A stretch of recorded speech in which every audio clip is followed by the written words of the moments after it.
You are officially on another ride with the fight fans. JoeyKO, MixedMartialMike. And here we go. You right there. You got me worried about people seeing us. What we talking about today is about the greatest fights that never happened. Of course, there's several fights that we could think of when you're talking about the greatest MMA or boxing fights for that matter. But we both have our own particular fights. I want you to start. And not only do we have our own particular fights, the cool thing about this topic is that I believe all fight fans throughout the world have their own particular fantasy matchups that they believe were feasible but never really panned out. Just to show, that's important. Let's feasible. drop some. Yeah, exactly. The probability of some of these fights may be low, may be high from both of us, but we could even drop a couple honorable mentions. I think Paul Williams versus Floyd Mayweather, when Paul Williams was hot, would have been an interesting fight just because of the size difference, the stylistic matchup, the volume of punches that Paul Williams would have thrown. Although he was very avoided because of his size, it almost was like unfair, right? The Kevin Durant of 147. What happened to Victor Ortiz and Brandon Rios? They had a serious rivalry. The reason why I hate him because he fucked my wife. Like, what the fuck is that? That my kid is his kid. Like, I'm taking care of his kid. I'm like, this dude is funny. People are saying that? That's what I don't know. Yeah, people are saying that, and I don't know because he's saying that shit. So if it's true, it's not. I know it's not true, but if it's true that he's saying that shit, now he's bringing it on to a different level now. Now I just want to slap the shit out of him just for the hell of it. That's personal. I think they got close to making that fight, but for whatever reason, I think the backstory of Brandon Rios, since they have, their trainers are brothers and they have problems because Victor Ortiz left. There's a lot of drama. Let's do boxing. What's the fight that never panned out? One fight that I don't necessarily ever seen a large publication or even fans even talk about it is Juan Manuel Marquez, who was one of my favorite fighters. I think he is one of the fighters that got me into boxing. Him versus Miguel Cotto at 147 pounds would have been, it's just their natural career progressions never met. As Marquez decided to gain weight and rise in weight class, Miguel Cotto also decided to rise in weight class. So I don't think it would have ever happened. No, but they did fight around the same time. Oh, no, this is what I'm saying. The feasibility was there, but I don't think it was very likely. It was feasible, I think Cotto would have kicked his ass. Both of them technical fights. It would have been great history because you have Mexico versus Puerto Rico and two legends. It would have been a great fight. But I think the most interesting portion of both of these fights is that Marquez is one of the Mexican fighters that made it uncool to have the Mexican style. Well, I take that back. I think Marquez is a true hard-fought Mexican champion because he will dig down, bite his mouthpiece, and throw down, dig deep in the pocket. Miguel Cotto was a wonderful technician as well. And I believe between the two, I just think Miguel Cotto got a little bit more swaggerlicious. Do you believe he has any other advantages over Juan Manuel Marquez? Well, Miguel Cotto didn't drink his own piss. And if Juan Manuel Marquez has shown himself to be a fighter who will go to any length to gain an edge, the conclusion of this day shows just how far.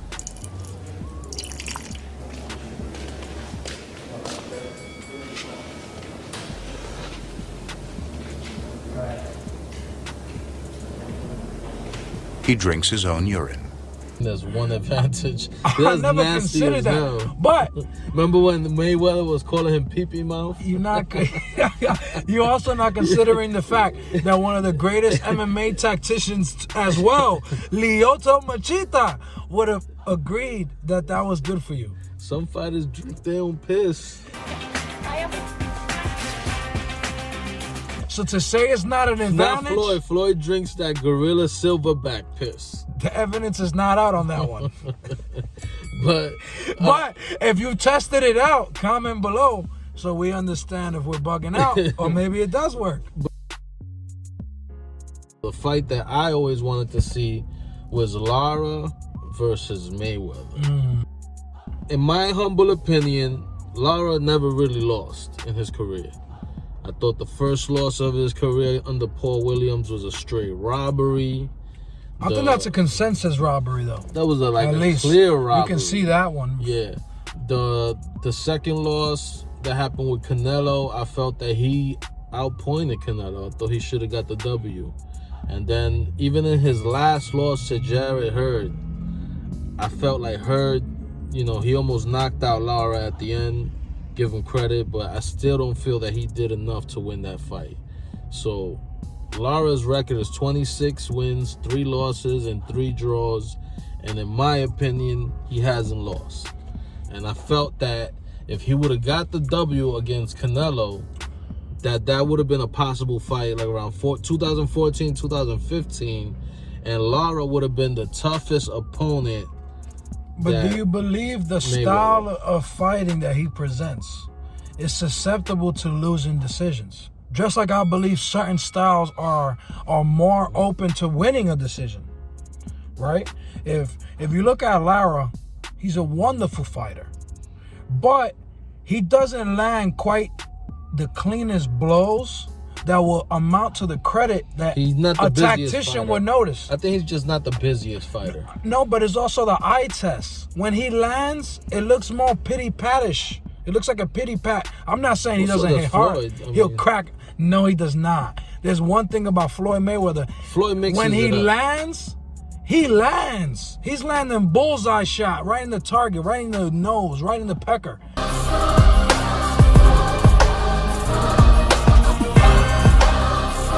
So it looks aesthetically pleasing to the eye, which I believe is the reason Canelo's able to eke out these decisions, because he's so wonderful to look at. When he throws a punch and lands a punch, I swear it's equivalent to 15 Arislandi jabs.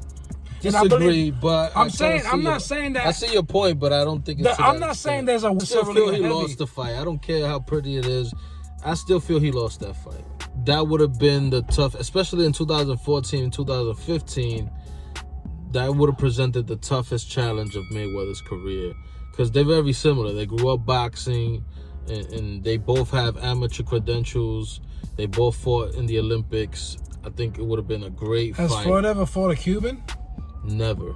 You know, Cubans like to take people to school. They like to take people to school. They're the best at technical boxing. And this is no undermining Floyd Mayweather. Floyd, great career. Was a very smart. He was very intelligent, and just like I was just mentioning earlier, in weight trajectory, career trajectory, there is a perfect time to fight somebody.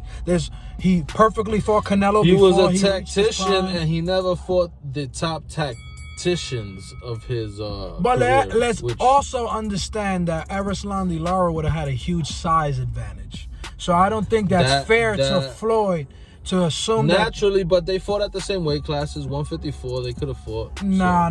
Floyd Mayweather never really fought at 154. Cotto, that was bigger than him. He fought De La Hoya, but he fought him at 54. You're right. They were bigger than him.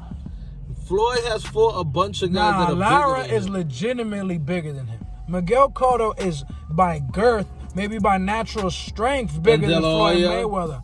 De La Hoya is more like a Lara. But he's more like a Lara's closer to De La Hoya. And a bigger puncher than Lara. So Miguel Cotto's pretty short. They could have fought, though. Miguel Cotto's pretty short. If you saw the Canelo versus Cotto fight, you saw how big of a difference those sizes were. And when you saw Lara versus Canelo did look bigger, but he didn't look that much bigger. Well, Mayweather, it would have been a challenge. Just look at the sheer size. Look at the speed. He had a lot of things going for him, and he's southpaw. I think he would have been the closest, or possibly been able to beat Mayweather. I'll let you start off in MMA. MMA? Yeah, you know what's the dream fight that you picked in MMA that never materialized, that just never happened? In MMA, I'm a huge UFC fan specifically, but I'm an MMA fan. I watch two rodents fight. I watch animals fight. I watch anything fight. It's entertaining to me. Two roosters. But the reason I've gravitated towards the UFC is that I really love greatness, and I love the sweet science of MMA. And I don't think a lot of boxers understand how much science there is to mixed martial arts fighting. So I think one of the most interesting, intriguing matchups in our lifetime would have been GSP versus Anderson Silva. And a fight that I think... and I don't know how feasible that was. Dana White has recently come out and said that GSP never wanted to fight Anderson Silva. And I believe that. Yeah, I think he was afraid. But it's unfortunate because, you know, he ended up, you know, GSP ended up beating the guy that beat Anderson Silva. So it's really unfortunate. Circumstances were different, though. That we didn't get that fight. I think the fight fans really missed out with that fight. And my opinion, the fight that I always wanted to see actually involves GSP. I felt that we had a really good crack at making, you know, Conor McGregor versus GSP. Another honorable mention is GSP versus, you know, Khabib. I think that was a possibility. And unfortunately, it was very difficult, especially towards the end of GSP's career.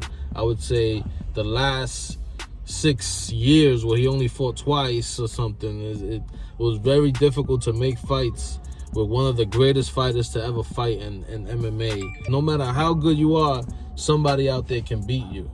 And, you know, it's unfortunate he went that route, but still, you know, I guess we don't get all the fights we want.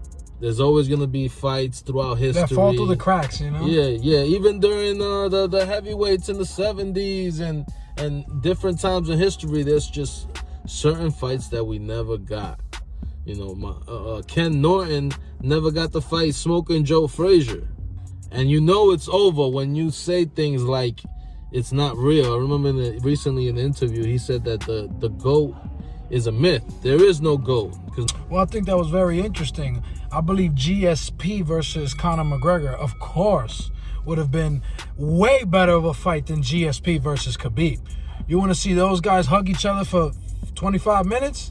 Go to Pornhub if you want that.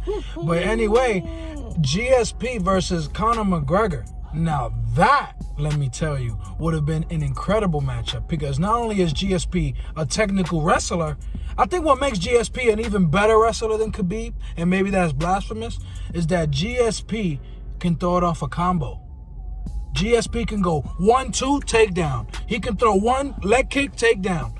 He can take you down in the middle of the ring during a combo. And I think GSP would have kicked Conor McGregor's ass. Well, that's essentially what I'm alluding to. I think GSP would have been maybe even a stronger matchup against Conor McGregor, because he could have taken McGregor down when he threw the left hand. If you pay attention, Khabib didn't necessarily even allow, which is great. Well, I'm giving Khabib credit here. Fighter. He never even allowed Conor McGregor to be in the position to throw the left hand. Let's give him credit on that. But I believe GSP would have been better positioned to receive the left hand. Not receive the left hand necessarily, but be in position to test it out. Let him throw the left hand to take him down in the middle of the octagon. To spike the punch. So I think as a matchup, you can't really find. And let's not undermine what McGregor brings. He's a beautiful tactician as well. It would have been a big fight. It would have been a humongous fight. And GSP is known to get hurt. You telling me McGregor doesn't finish him? If McGregor hurts him, he's finishing him. And that's the difference. Carlos Condit couldn't finish GSP. Who else couldn't finish GSP? Michael Bisping couldn't finish GSP. He's a bigger natural man, over 6 feet tall, over 200 pounds, and he couldn't finish GSP. But I believe Conor McGregor gets him in that position, finishing him. So I think GSP's the favorite. Fair. But could Conor McGregor in some way in one night pull off a victory against GSP? I believe so. Especially if he looked like the Conor McGregor against Cerrone, where he looked so much healthier. If the fight would have played out, we would have obviously had more testing to see. See, now I'm talking way too much.